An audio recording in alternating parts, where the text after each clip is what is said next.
এই আকাশ যতই অন্ধকারাচ্ছন্ন ততটাই আলোর প্রকাশ প্রদান করে থাকে। দেখতে গেলে এ হলো জীবনের সঞ্চালক, কিন্তু যদি ক্রুদ্ধ হয়ে যায় তাহলে প্রাণ কেড়ে নিতেও দ্বিধা বোধ করে না। এই আকাশ শুধুমাত্র পৃথিবী লোক নয়, বরং এই সমগ্র ব্রহ্মাণ্ডকে, এই সমগ্র সৃষ্টিকে, এর প্রত্যেকটা তারাকে, প্রত্যেকটা গ্রহকে একটা বিশেষ স্থান প্রদান করে। এর নিজের কোনোই অস্তিত্ব নেই, কিন্তু সকলকে অস্তিত্ব প্রদান করে। এটাই হলো এই আকাশের মাহাত্ম্য। এই আকাশে হলো মাহাত্ম্যের প্রতিরূপ। নমস্কার শ্রোতা বন্ধুরা, মুন ব্লকে আপনাদের সকলকে স্বাগত জানাই। আজকের ভিডিওটি অবশ্যই মনোযোগ সহকারে দেখবেন, আর যদি ভালো লেগে থাকে তাহলে একটি লাইক, শেয়ার আর একটা কমেন্ট করবেন। কমেন্টে লিখবেন রাধে রাধে। চলুন মূল প্রসঙ্গে যাওয়া যাক। একটা শব্দ আছে, পরিস্থিতি। অনেক মানুষের মুখে আমরা এই শব্দ শুনি। জীবনে যখন অসফল হই, দুঃখ আসে, সংকট আসে, কোনো বিপদ ঘনিয়ে আসে, তখন সমস্ত দোষ আমরা পরিস্থিতির ওপর চাপিয়ে দিই। আর দেখতে গেলে কোথাও না কোথাও ঠিকই করি। এই পরিস্থিতি প্রত্যেক দিনের মতো পাল্টাতে থাকে, কিন্তু এই দিন, এই রাত, এমন কেউ আছেন যিনি এর ওপরেও নিয়ন্ত্রণ সাধন করেন, আর তিনি হলেন সূর্য। ঠিক সেই রকমই আমাদের জীবনেও সূর্য হলো এই মন।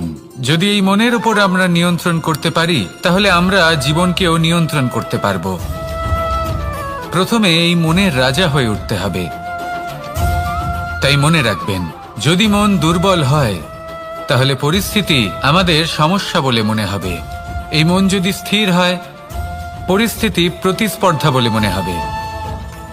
আর এই মন যদি শক্তিশালী হয়ে ওঠে, তাহলে যে কোনো পরিস্থিতি আপনার কাছে একটা সুযোগ মাত্র। এমন এক সুযোগ যাতে অগ্রসর হয়ে আপনি মহান হয়ে উঠতে পারেন। এই মনের শক্তির বৃদ্ধি ঘটান, মহান হয়ে উঠুন, আর আমার সাথে ভালোবেসে বলুন রাধা রাধা। খুব সুন্দর একটা কাহিনী আছে। একবার এক ব্যক্তি নিজের অসফলতার জন্য ত্রস্ত হয়ে সময় দেবতার তপস্যা করতে বসলেন। উনি তপস্যা করলেন এবং সময় দেবতা প্রসন্ন হলেন, মানুষের রূপ ধারণ করে ওনার সামনে প্রকট হলেন। এবার সেই ব্যক্তি ওনাকে জিজ্ঞেস করলেন যে কি এমন আছে যার জন্য আপনি বারবার জয়ী হন আর আমি চিরকাল পরাজিত হয়ে থাকি? কেন এত পরিশ্রম করা সত্ত্বেও আমি সাফল্য লাভ করতে পারি না? তখন সময় দেবতা উত্তর দিলেন যে দিন হোক বা রাত, ঝড় হোক বা ভূমিকম্প, রোদ হোক বা বৃষ্টি হোক, সময়ের সূত্রপাত হোক বা প্রলয়, আমি থামি না, আমি চলতেই থাকি। আর সেই জন্য যিনি থেমে যান তিনি পরাজিত হন আর আমি জয়ী হই। এটাই আমাদের শিখতে হবে। জীবনে সবসময় চলতে থাকুন, কখনো থামবেন না। হ্যাঁ, কিছুক্ষণের জন্য বিরতি নিতে পারেন, বিশ্রাম করার জন্য, নিজেকে আরো সশক্ত করে তোলার জন্য, কিন্তু থেমে যাবেন না। নিরন্তর কর্ম করতে থাকুন, পরিশ্রম করতে থাকুন, তবেই এই সংসার আপনাকে মনে রাখবে। আসুন আমার সাথে ভালোবেসে বলুন রাধা রাধা। আমাদের জীবনে গুরুজনেরা, জ্ঞানী মানুষজন সবসময় একটা কথা বলেন, ধৈর্য ধরো। শুধুমাত্র দুটো শব্দ, কিন্তু কতটা বিশাল সেটা বোঝার চেষ্টা করুন। ছোট একটা অস্ত্র হাতে নিন এবং একটা বিশাল পর্বতে নিরন্তর প্রহার করতে থাকুন। ধৈর্য ধরে সেই কাজ করতে থাকুন। এমন একদিন আসবে, এই বিশাল পর্বতে আপনি একটা পথ তৈরি করবেন। কোনো ধনুর্ধর যখন নিজের বিদ্যা অর্জন করেন, তখন তাকেও ধৈর্য ধরতে হয়, তার নিজেকে সময় দিতে হয়, তবেই সে ধনুর্বিদ্যা শিখতে পারে। সেইভাবে আমাদের জীবনেও ধৈর্য ধরার খুব প্রয়োজন। পরিবারে ধৈর্য রাখতে পারলে তাহলে আস্তে আস্তে দেখবেন প্রেম বৃদ্ধি পাচ্ছে। সমাজে যদি ধৈর্য রাখতে পারেন তাহলে আস্তে আস্তে এই সমাজ আপনাকে সম্মান করবে। যদি নিজের জীবনে ধৈর্য রাখতে পারেন তাহলে নিজে থেকেই আত্মবিশ্বাস বাড়বে, নিজের বিকাশ হবে। জীবনে সবই সম্ভব যদি ধৈর্য রাখতে পারেন। হয়তো আস্তে আস্তে হবে, কিন্তু হবে অবশ্যই। শুধু ধৈর্য রাখুন, কারণ ধৈর্যই সব থেকে বড় পুঁজি। আসুন আর আমার সাথে ভালোবেসে বলুন, রাধা রাধা। আমাদের জীবনে যখনই আমরা কোনো বড় দায়িত্বের সম্মুখীন হই, তখন আমরা তার থেকে দূরে পালাই আর এই অজুহাত দিই যে না না, এত বেশি ভার বহন করার যোগ্যতা আমার নেই, আমি করতেই পারবো না। দেখুন, এই সংসারে ভিন্ন ভিন্ন ধরনের গাছ আছে, ছোট গাছ, বড় গাছ, কিন্তু বটগাছের মতো বড় এবং নিবিড় গাছ আর একটাও নেই। সে নিঃস্বার্থভাবে এই সংসারকে সেবা করে যায়, ছায়া প্রদান করে, শীতলতা প্রদান করে। আর যখন এমন সময় আসে যখন তার ওপর বোঝা অত্যন্ত বেড়ে যায়, সে কিন্তু কোনোভাবেই ভেঙে পড়ে না। তখন সে নিজের নিঃস্বার্থ কর্মের ফল লাভ করে, সেই নিঃস্বার্থ কর্ম যা সে করেছে। তার দেহ থেকে ছোট ছোট ঝুড়ি বার হয় এবং তা কাণ্ডের আকার ধারণ করে। সেই কাণ্ড মাটির কাছে পৌঁছয় এবং তারপর তা বটগাছের সহায়ক হয়ে ওঠে। সে ভেঙে পড়ে যায় না। এইভাবে আপনিও জীবনে নিঃস্বার্থভাবে সবার সেবা করুন, ভালোবাসুন, সবাইকে সাহায্য করুন। যেদিন আপনার ওপর বোঝা অত্যন্ত বেড়ে যাবে, সেদিন এই সব মানুষ আপনাকে সাহায্য করার জন্য আসবেন, আপনার শক্তি হয়ে উঠবেন। আর আপনি বটগাছের মতোই মহান এবং বিশাল হয়ে উঠবেন। আসুন আর আমার সাথে ভালোবেসে বলুন, রাধা রাধা। মানুষ তার জীবনে দুই ধরনের পরিস্থিতিকে খুব ভয় পায়। এক, কোনো কারণবশত কারোর সামনে নত হওয়া। দুই, কোনো কারণে নিজের চরিত্র থেকে, নিজের মূল্যবোধ থেকে বিচ্যুত হওয়া। এবার কেন হয় এরকম যে কথায় কথায় কারোর সামনে নত হতে হয়? কেন বারংবার নিজের চরিত্র থেকে চ্যুত হতে হয়? এরকম কেন হয়? এটা তখনই হয় যখন আমাদের শিক্ষা এবং মূল্যবোধের অভাব থাকে। যদি মানুষের মধ্যে প্রকৃত শিক্ষা থাকে, তাহলে এই সংসারে কোনো সময় এবং কারোর সামনেই নত হওয়ার কোনো প্রয়োজন নেই। যদি মানুষের মধ্যে মূল্যবোধ থাকে, তাহলে তাকে নিজের মূল্যবোধ বা চরিত্র থেকে বিচ্যুত হতে হয় না, তা সে যাই হয়ে যাক না কেন। কোনো বালককে যদি জন্ম থেকেই সুশিক্ষার অধিকারী করা হয়, শিক্ষিত করা হয়, মূল্যবোধের অধিকারী করা হয়, তবে সে এই সংসারে এমন কর্ম করবে যাতে সে নিজেকে, নিজের পরিবারকে, সমগ্র সমাজকে গর্বিত করতে পারে। শিক্ষা লাভ করুন, মূল্যবোধ লাভ করুন এবং আমার সাথে ভালোবেসে বলুন, রাধা রাধা। আমাদের সকলের জীবনে একটা লক্ষ্য থাকে যেটা আমরা লাভ করতে চাই। ঠিক যেন একটা প্রতিস্পর্ধা বিদ্যমান যে কে সব থেকে আগে নিজের লক্ষ্যে পৌঁছতে পারবে। আর সেই জন্য আমরা সকলেই খুব তাড়াতাড়ি এগোতে চেষ্টা করি, বড় এবং দীর্ঘ পদক্ষেপ ফেলি যাতে তাড়াতাড়ি নিজের লক্ষ্যে পৌঁছতে পারি। কিন্তু এক অত্যন্ত গুরুত্বপূর্ণ বিষয় আছে, সবসময় লক্ষ্য সামনে থাকবে না, কখনো কখনো তা খুঁজতে হয়। এই যাত্রা খুব কঠিন হতে পারে। আর ঠিক এই কারণেই সবসময় দ্রুত গতিতে চলা বা তাড়াতাড়ি পথে চলা সেটা আবশ্যক নয়। তার থেকেও বেশি গুরুত্বপূর্ণ হলো ভেবেচিন্তে তারপর পথ চলা। যদি ভেবেচিন্তে পদক্ষেপ ফেলেন, চলতে পারেন, তাহলে সেটাই সর্বশ্রেষ্ঠ পদক্ষেপ। কখন কোন দিকে যেতে হবে, কখন কোথায় দিক পাল্টানো যাবে না, কখন গতি বেশি রাখতে হবে, কখন কম, কখন থামবো, কখন চলবো, এই সব কিছুর বিষয়ে জ্ঞান অত্যন্ত গুরুত্বপূর্ণ এবং ভেবে চিন্তে চলতেই হবে। সেই জন্য শুধু তীব্র গতিতে সামনে এগোলে চলবে না, ভাবনা চিন্তা করে এগোতে হবে।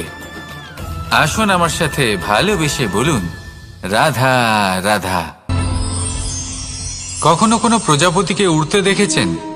কি সুন্দর উড়ে বেড়ায় সে, এক ফুল থেকে অন্য ফুলে, এক পাতা থেকে অন্য পাতার ওপর। কিন্তু সে কিভাবে উড়তে শেখে কখনো ভেবেছেন? জন্ম থেকেই কিন্তু প্রজাপতির ডানা থাকে না, ও কিন্তু ছোট্ট একটা ডিমের আকারে জন্ম লাভ করে। তারপর সেই ডিমটি ভেঙে একটি কীট বাইরে আসে। আস্তে আস্তে সে বড় হয়, ওর শক্তি বৃদ্ধি পায়। তারপর সে সেই কীট দশা ত্যাগ করে নিজের ডানাগুলি মেলে এই প্রক্রিয়া তার কাছে সরল নয়, অত্যন্ত যন্ত্রণাদায়ক প্রক্রিয়া, কিন্তু সে সেই যন্ত্রণা মেনে নেয়। আর তারপর আস্তে আস্তে সে উড়তে শেখে। শুধুমাত্র আকাশে উড়ে বেড়ায় তা নয়, আমাদের মনের মাঝে উড়ে বেড়ায়। এবার এই ডিম থেকে প্রজাপতি হয়ে ওঠার যে যাত্রা, এটা যতটা কঠিন, ততটাই কঠিন হয় এই সংসারে শ্রেষ্ঠ কর্ম করা, ততটাই কঠিন হয় এই সংসারে মহান হয়ে ওঠা। সেই জন্য প্রয়োজনীয় প্রচেষ্টা এবং সময়। নিরন্তর প্রচেষ্টা করতে থাকুন, পর্যাপ্ত সময় নিন, এবং আপনি নিজেকে এই আকাশে উড়ন্ত অবস্থায় পাবেন। আসুন আমার সাথে ভালোবেসে বলুন, রাধা রাধা। পায়েস হলো আমার বিশেষ প্রিয়। এর মধুর স্বাদ মনকে প্রফুল্ল করে তোলে। ছোটবেলায় মা আমার জন্য পায়েস বানাতেন এবং আমাকে বলতেন যে গরম থাকতে থাকতে খেয়ে নে কানাই, ঠান্ডা হয়ে গেলে ভালো লাগবে না। কিন্তু আমিও দুষ্টু ছিলাম, ঠান্ডা হওয়া পর্যন্ত অপেক্ষা করতাম, আর ঠান্ডা হয়ে যাওয়ার পরে মার কাছে যেতাম আর ওনাকে বলতাম যে মা, পায়েস তো ঠান্ডা হয়ে গেছে, এটা গরম করে দিন। তখন মা হাসতেন আর বলতেন যে পায়েস না হয় আমি আবার গরম করে দেব কানাই, কিন্তু এর মধুর স্বাদ, সেই মিষ্টত্ব, সেই সুবাস, সেটা আবার ফিরে আসবে না। কথাটা সত্যি।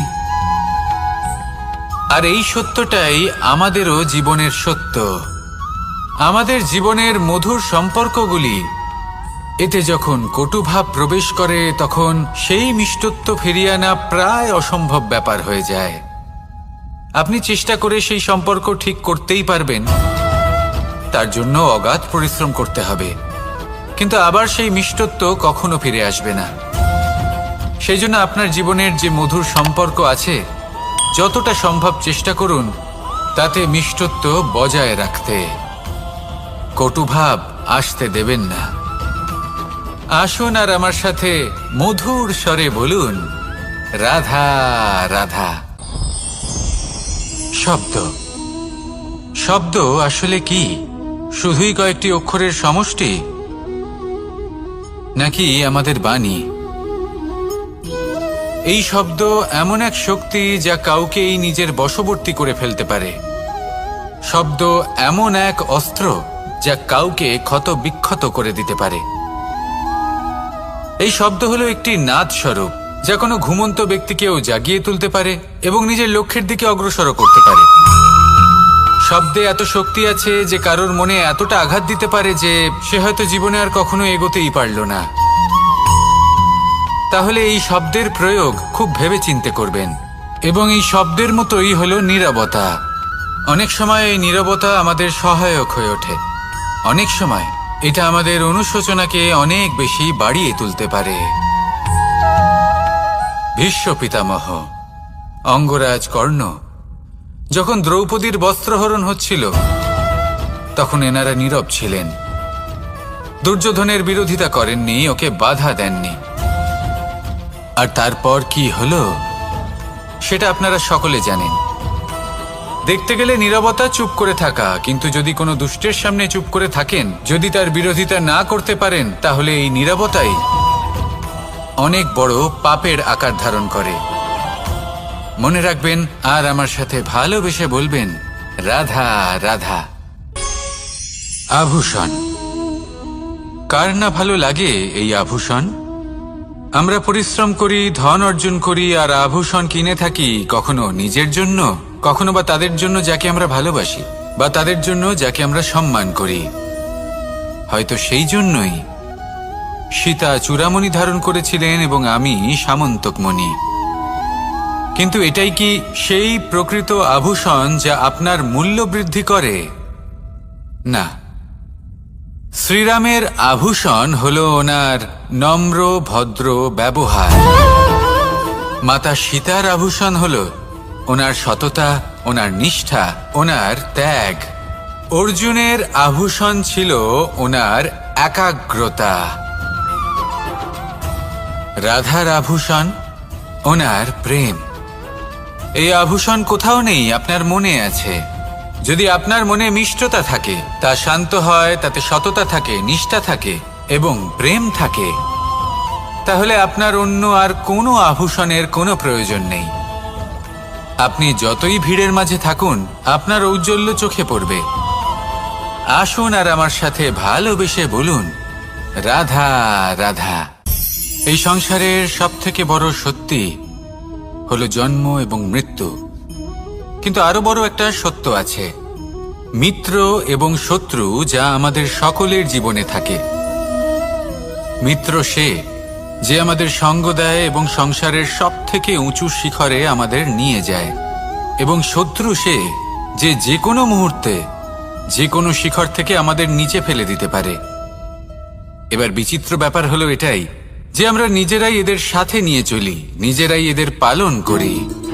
তা কি করে? প্রথমে বুঝুন এই মিত্র এবং শত্রু কারা। আপনার নিজের মন, আর কেউ নয়। এই মনই হলো মিত্র যখন তাতে ভারসাম্য বজায় থাকে, তা নিয়ন্ত্রিত থাকে, তা পবিত্র হয়। কিন্তু যদি এই মন অনিয়ন্ত্রিত হয়ে পড়ে, যদি আপনাকে সে নিয়ন্ত্রণ করতে শুরু করে, তখন সেই আপনার সবথেকে বড় শত্রু হয়। সেই জন্য এই মনের ওপর নিয়ন্ত্রণ রাখতে শিখুন, এতে ভারসাম্য বজায় রাখতে শিখুন।